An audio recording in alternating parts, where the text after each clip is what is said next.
Baik, terima kasih. Salam literasi.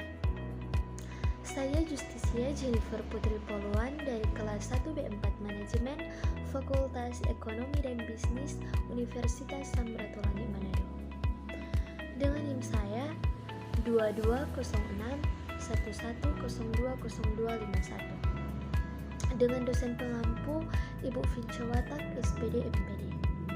Pada saat ini saya ingin mempresentasikan mengenai sejarah kedudukan dan fungsi bahasa Indonesia. Yang pertama, kita masuk pada sejarah bahasa Indonesia.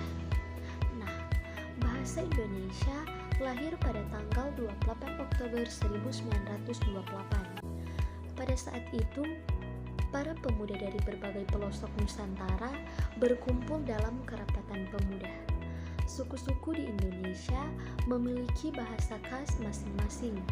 Ketika berbagai suku tersebut saling berinteraksi satu sama lain, bahasa Indonesia digunakan sebagai sarana berkomunikasi. Kemudian, karena itulah bahasa Indonesia ditetapkan sebagai bahasa persatuan dan bahasa negara. Selanjutnya, kita masuk dalam kedudukan dan fungsi bahasa Indonesia. Bahasa Indonesia memiliki kedudukan yang sangat penting karena bangsa Indonesia berkedudukan sebagai bahasa persatuan dan bahasa negara. Kedudukan bahasa Indonesia sebagai bahasa persatuan berfungsi sebagai lambang kebanggaan dan identitas nasional, serta alat pemersatu berbagai suku bangsa yang berbeda-beda latar belakang sosial budaya dan bahasanya.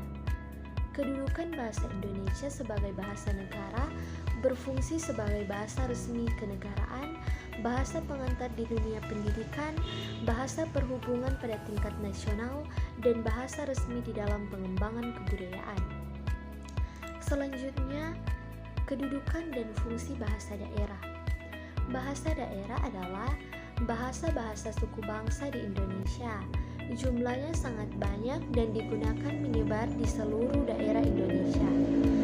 Bahasa daerah berfungsi sebagai lambang kebanggaan dan lambang identitas negara, alat perhubungan di dalam keluarga dan masyarakat daerah, dan sarana pendukung budaya daerah dan bahasa Indonesia. Selanjutnya, kita masuk pada kedudukan dan fungsi bahasa asing.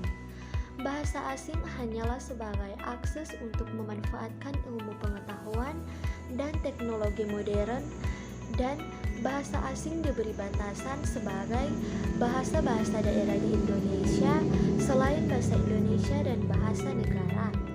Bahasa asing memiliki fungsi sebagai alat perhubungan antar bangsa dan sarana pemanfaatan sebagai ilmu pengetahuan dan teknologi modern untuk pembangunan nasional. Sekian presentasi dari saya, mohon maaf jika ada kesalahan. Terima kasih, salam literasi.